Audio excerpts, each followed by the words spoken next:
Hey everyone, Mike Cromwell here. I'm joined by Brian DeVault, my co-host on Whiteboard Wednesday. So welcome to the next new edition. Brian is on lockdown, preparing for a trip to the Bahamas, and therefore we can't be in the typical whiteboard today. So we're going to do our best to do it virtually. And we started off our series going deep into how Netrio, and for that matter, any MSP, onboards its managed services clients.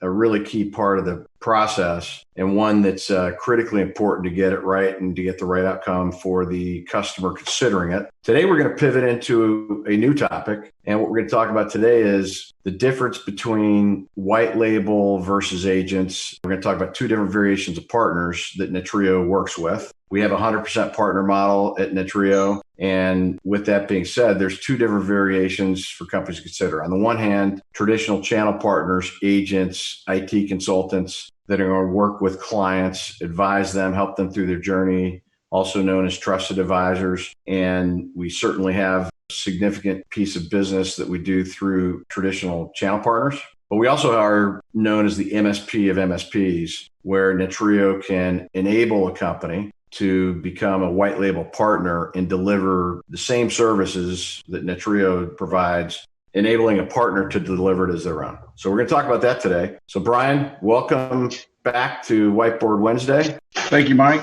Whether you're going to develop a product yourself and take it to market yourself and through a direct sales model, or whether you're going to do it through channel partners or through white label, you have to get the product well defined first. So Brian, you want to walk us through this phase in terms of what good product management looks like at a high level? You and I have discussed many times on many occasions the importance of productization of your service offerings. And that's really what we're talking about here. So it's through all the aspects of what the product looks like, how the customer is going to consume it or how they subscribe to it, what the scope of that service is that you've turned into a product, and making it into a subscription that's easy for the end user to consume. That's what we're talking about when we talk about the product offering. From there, you kind of move into pricing strategy.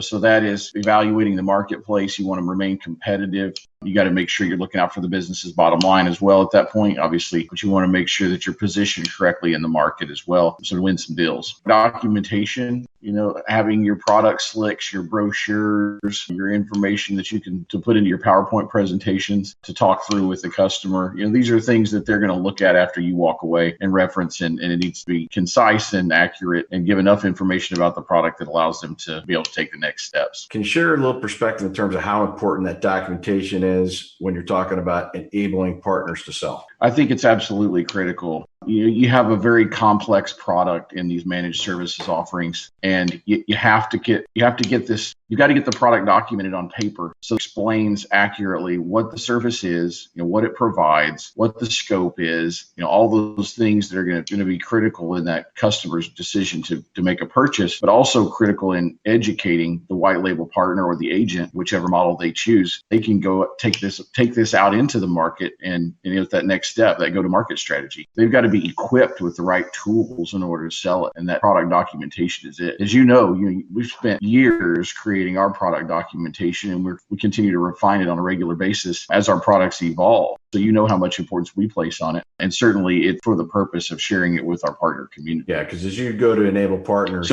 training is a critical element of that, and you can't train if you don't have the proper documentation and process defined. That's right. Yeah, there's a steep learning curve associated with managed IT services, especially for the traditional telecom agents or telecom brokers that haven't had a lot of experience in that space. And so the more of that product documentation you can create up front and have it readily available for them to distribute is absolutely critical to the success of the engagement. And I think is a distinguishing factor between companies that will be successful with this strategy and the ones that will not. I think you've had some testimonials to that in some of your previous roles at other companies where you were able to demonstrate that without having the product documentation and the right go-to-market strategy, you've seen programs that were unsuccessful versus where you had the right tools and the right documents and the right training and everything else in place to get partners and agents trained up on a product or service, and you saw extreme wild success with it. There's definitely testimonials out there in the wild that support the production of the product documentation and the delivery of it and the usage of it within the sales cycle and so forth. So, which we'll get to more in a minute. I've seen it both ways, Brian. I've seen the ones that have done it well, and I've seen ones that don't. And there's a huge difference in terms of not only